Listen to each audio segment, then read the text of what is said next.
విజయవాడలో క్రెడాయ్ విజయవాడ ప్రాపర్టీ షోని మంత్రి పొంగూరు నారాయణ ప్రారంభించారు. ఈ ప్రాపర్టీ షోలో ఎంపీ కేసినేని చిన్ని, ఎమ్మెల్యేలు గద్దె రామ్మోహన్, బోడే ప్రసాద్ పాల్గొన్నారు. రాష్ట్రంలో రియల్ ఎస్టేట్ రంగాన్ని అభివృద్ధి చేసేందుకు ప్రభుత్వం చర్యలు తీసుకుంటుందని మంత్రి నారాయణ తెలిపారు. ప్రాపర్టీ షో ద్వారా కొనుగోలుదారుల అవగాహన వస్తుందని ఆయన అన్నారు.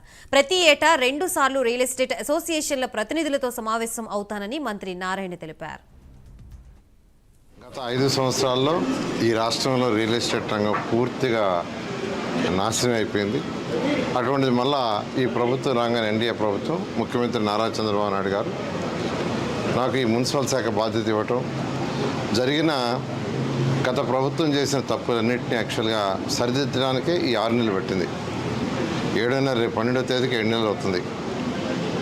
ఈ 7 నెలల్లో మా టైం అంతా గత ప్రభుత్వం చేసిన తప్పులను సరిదిద్దడానికి అనేక సార్లు యాక్చువల్గా ఈ క్రెడాయి మిగతా ఆర్గనైజేషన్ నన్ను కలవటం, వాళ్ళ సమస్యలు చెప్పటం, ఆ సమస్యలన్నింటినీ సీఎం గారి దృష్టికి 3 సార్లు రివ్యూ చేసాం.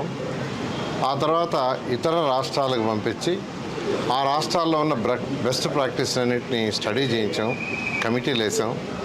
అంతేకాకుండా క్రెడాయి ఇలాంటి ఆర్గనైజేషన్ అందరూ కూడా చెప్పాం, ఇతర రాష్ట్రాల్లో ఉన్న బెస్ట్ ప్రాక్టీస్ని మీరు ఐడెంటిఫై చేసి